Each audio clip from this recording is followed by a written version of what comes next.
is like I had a corporate job for about 10 years, and there's a lot of people in corporate real estate that they're in real estate, but they're not in real estate for themselves. They're really just, they have a job, they have a career, they help people, they do a good job at it, but they're not necessarily building anything for themselves, but they have all the ingredients. They just maybe don't utilize the recipe. Welcome to the Real Estate Pros Show, where we interview real estate investing professionals from coast to coast, as well as the service providers that serve the real estate investing industry. Our goal is simple: share what's working now to help you improve and scale your business to the next level and meet the pros that can help you get there. Real Estate Pros is powered by Investor Fuel, America's leader in helping real estate investors and professionals build the business you need to live the life you've always dreamed of. Let's start today's show. Property insurance for real estate investors doesn't have to be difficult, but it does need to be there to protect you when you need it. MyInvestorInsurance.com not only provides insurance at 15 to 30% cheaper than traditional agencies, it's built specifically for real estate investors like you. You can set up an account in about 2 minutes, get quotes on properties, turn on and turn off insurance for your fix and flip or rental properties in around 2 minutes without having to talk to anyone directly, all through our portal. There's no better way or faster way to make sure you've got the coverage you need to protect you, and no more lengthy policies either. Once you're set up, you're billed monthly and prorated by the day for however long your policy is active. It's powered by MSI, the third largest independent MGA, with 1.5 million customers and more than $1 billion in cumulative premiums written. Get set up today in about 2 minutes at myinvestorinsurance.com/fuel. Hey everyone, welcome to the Real Estate Pros podcast. I'm your host, Michelle Kesil, and today I'm joined by someone that I'm looking forward to connecting with, Tanya Rooney, who has been making serious moves as a short-term rental investor and a former corporate real estate project manager in Minnesota. So excited to have you on the show today, Tanya. Yeah, thanks for having me. Of course. I think our listeners are going to take something away from how you're approaching the short-term rental market and your education programs that you are running for women. Let's dive in. Cool. First off, for those not yet familiar with you and your world, can you share what your main focus is? Yep, I am a short-term rental owner in Minneapolis and St. Paul. Awesome. How did you get started with that? Totally by accident, it feels like sometimes is a lot of people's story. I was in corporate real estate. I started flipping houses because I wasn't necessarily happy in the corporate real estate sector. So I started flipping houses, and we weren't able to sell one of our houses. We were having a hard time. And one of my buddies happened to have some short-term rentals, and he said, "Have you looked at Airbnb and figured out, any of this as an option?" I hadn't. So me and him talked it over, and then the rest is history at this point. Awesome. What have been some of the keys to allowing your business to become successful? Automation, for sure. My short-term rental business runs the majority without me. I don't have to do a ton. I have an assistant. I have a lot of really good automations, and we protect our houses with the questions that we ask prior to somebody checking in. So, underwriting. To me, it's essentially underwriting a guest before they get there. If they're a good fit, why they're coming to town, those kinds of things, and then controlling some questions on the beginning help for how they're going to act once you're in the house. So I think setting all of that stuff up has led me to a lot more success than, otherwise would have happened. Absolutely. I think when people hear short-term rentals, Airbnb comes to mind. Is that what you use? Yep, we use Airbnb, VRBO, sometimes Booking.com, and then we have direct booking as well. Awesome. What have been some of the main obstacles that you have found in short-term rentals? Stop living on an island and join the #1 mastermind in America for professional real estate investors. Investor Fuel is a community of hundreds of the nation's top investors working together to build stronger businesses and better lives. In addition to the amazing community of real estate investors acting as a board of advisors for one another, Investor Fuel members have access to 100% funding on purchase and repairs for our members only, a health insurance program, and benefits and discounts that more than pays for the membership of most of our members, meaning it's actually costing you money to not be a member of Investor Fuel. If you're looking to scale your business and build a business that allows you to live the life of your dreams, please visit investorfuel.com today and book a call with our team. There's a lot, but I guess, some of the ones, it kind of depends on the market. We have one market that we have some difficult neighbors, and, one of our houses has some difficult neighbors. And honestly, that has been an ongoing thing that we've had to deal with for a while. So navigating that and how we navigate it, what that looks like with the city versus with the neighbor, and what that looks like, that's been a pretty big one. And then another one is probably hiring. So my business is essentially built on hospitality, so hosting, so actually talking to guests, figuring out like how to get guests, so that's Airbnb, VRBO, and all of that.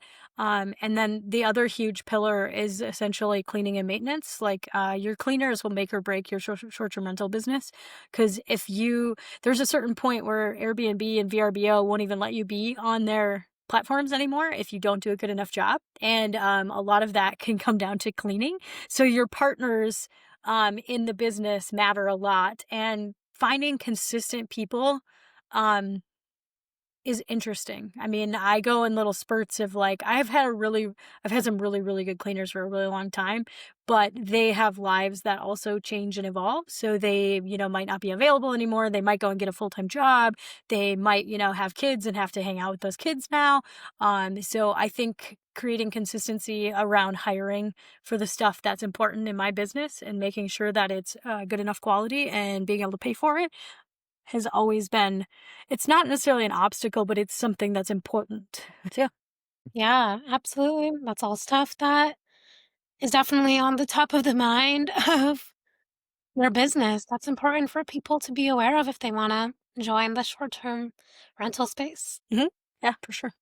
What are some of the goals that you have for where you want this business to go and to expand to?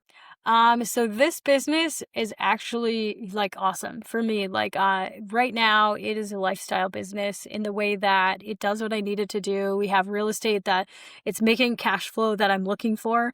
And I have enough of it automated that it just doesn't take a lot of work. So this business specifically, I might want to buy one or two more. We talk about what that would look like, what kind of property, where it would be, what the personality of the property would need to be, and what we would need to create. So that is still on my mind, and it's probably something that'll happen in the next 5 or 10 years. Honestly, probably the next 2 years. Let's be serious.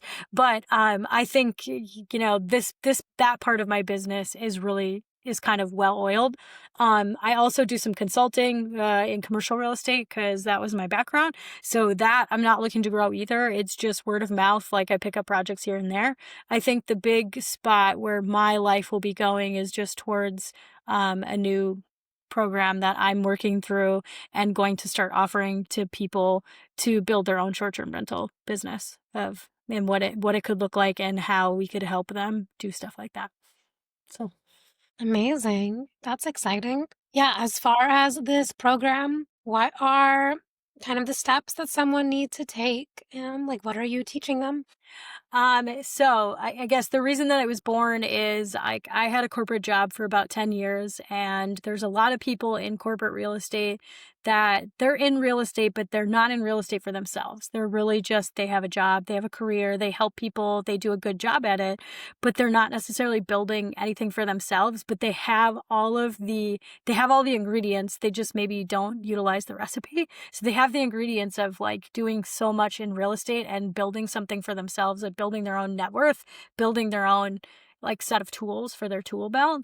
So the thing that I have been obsessing over is how do I help women who have a corporate real estate job or have a career that maybe it's not secure the way it's always been. Like I feel like we're kind of going into an era of not knowing what is right? What is secure? I don't know how to explain that really well, but mainly like I grew up thinking that government jobs were secure. Having a job for 30 years is what you're supposed to do because the business that you're working for will take care of you and all of these things. And I feel like we're kind of in a spot right now that that's not necessarily true anymore. If you're looking for consistent, high-quality leads, look no further than Investor Machine. Investor Machine isn't just another agency, it's the most sophisticated, data-driven lead generation company on the planet for real estate investors, and serves the role of being not just a lead generator for your business, but a marketing partner that is helping you achieve your goals along the way. Go to investormachine.com to learn more and schedule a call with our team today.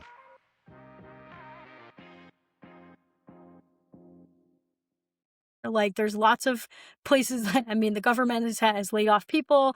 There is, we happen to be in a government shutdown right now. So that isn't necessarily secure anymore. Even jobs that you've had for 10 years, I know plenty of people that get severance packages. So what I see to me is a gap in skills of how can we empower more women in this world to create something for themselves that gives them the safety net that they might want or need and not know they need, and not have to put everything on the back burner to do that, because I don't think a short-term rental business takes up so much time that you couldn't add it in.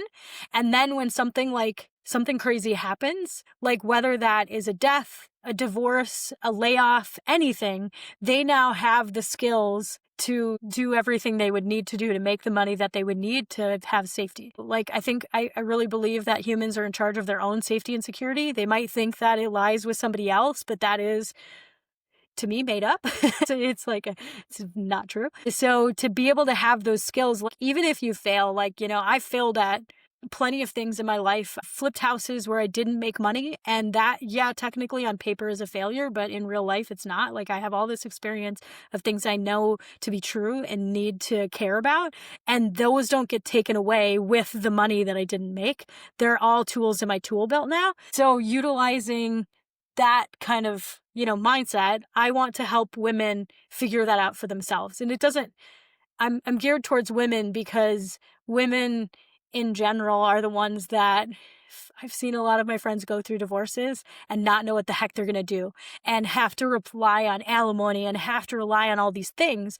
Whereas you could just build something that is forever in a way that you can go and buy a new thing. I know at any given time, I could go out and buy a house in the next month and I could build this thing where it would have cash flow. I could structure a deal where I don't even have to come with money, and I could furnish this place with, again, somebody else's money potentially, and I could run it like a business, have cash flow coming in, and I could utilize that cash flow for whatever I want. And those skills aren't going to go away anytime soon.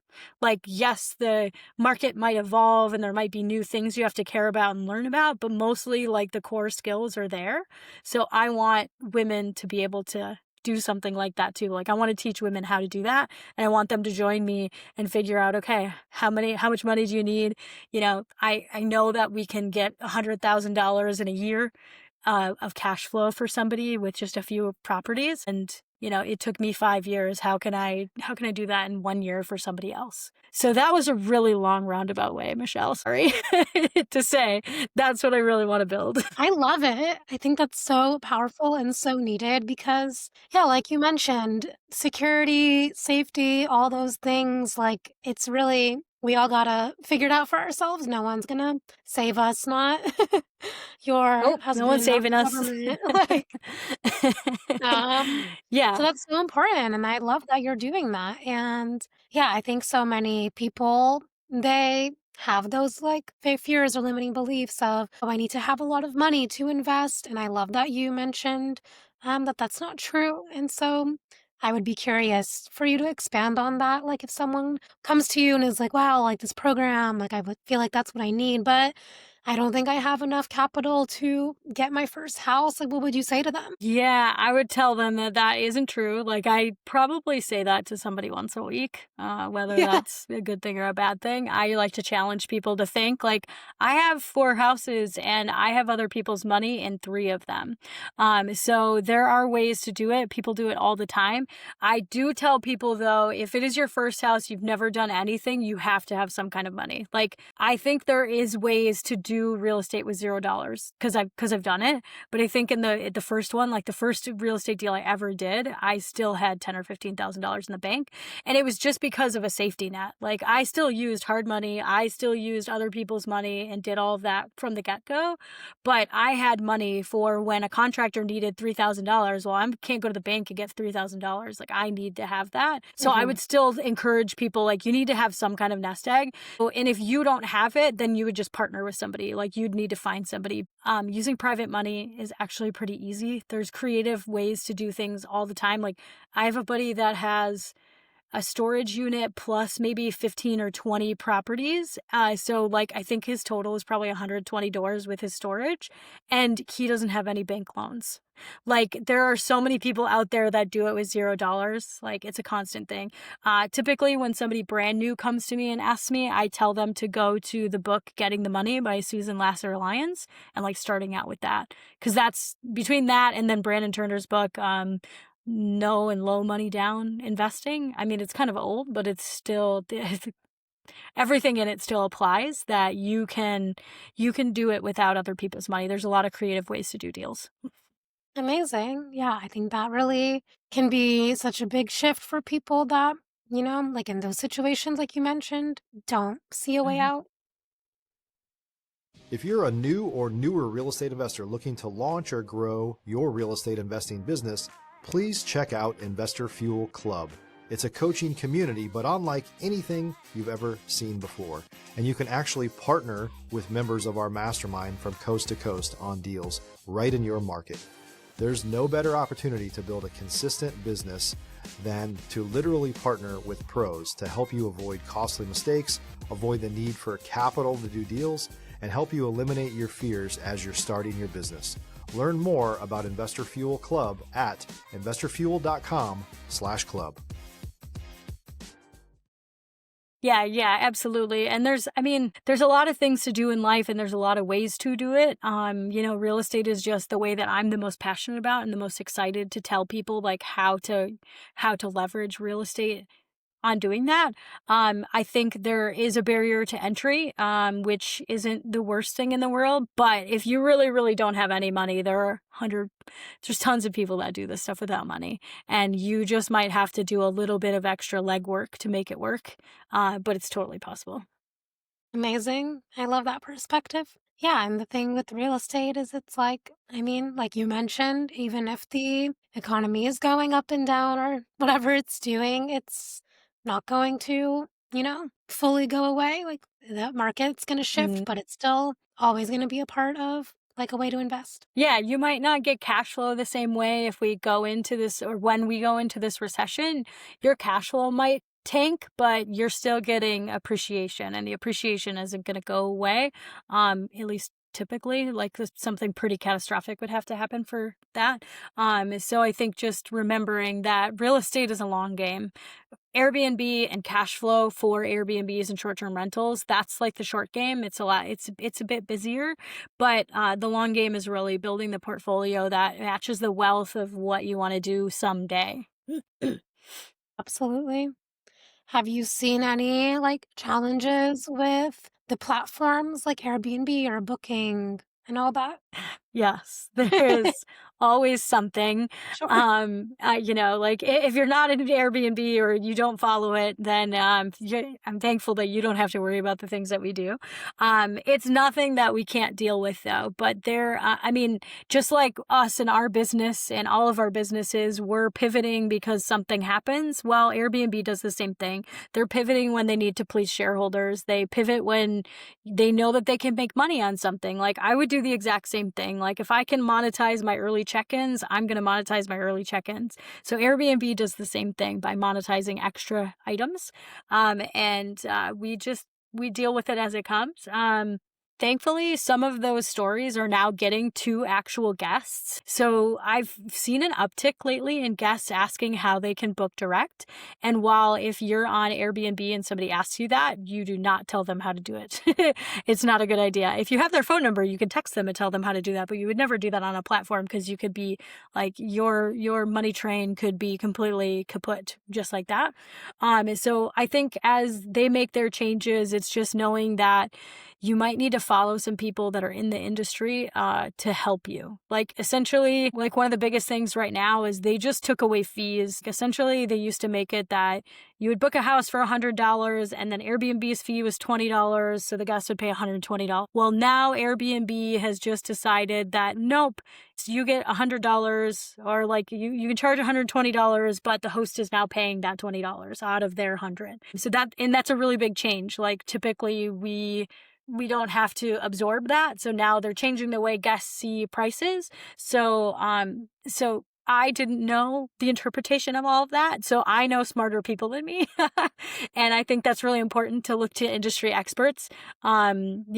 A lot of it I've been figuring out for a long time. So while I'm not an industry expert, I think I'm getting a heck of a lot closer. But knowing that there's other people out there that can interpret those things and following those people so that they can maybe put it into bite-sized chunks. So what that essentially meant is that we needed to put a markup now on our dollars. So if we were always going to stay at $100 a night, well, now we need to be $120 a night to make up for the fact that Airbnb is now going to take $20 from us instead of charging $20 to the guest. No matter what the guest should have to pay for it because my bills are still going up. The guest, how you want to price things is totally your prerogative, but knowing that those kinds of things happen and then just pivoting as they come.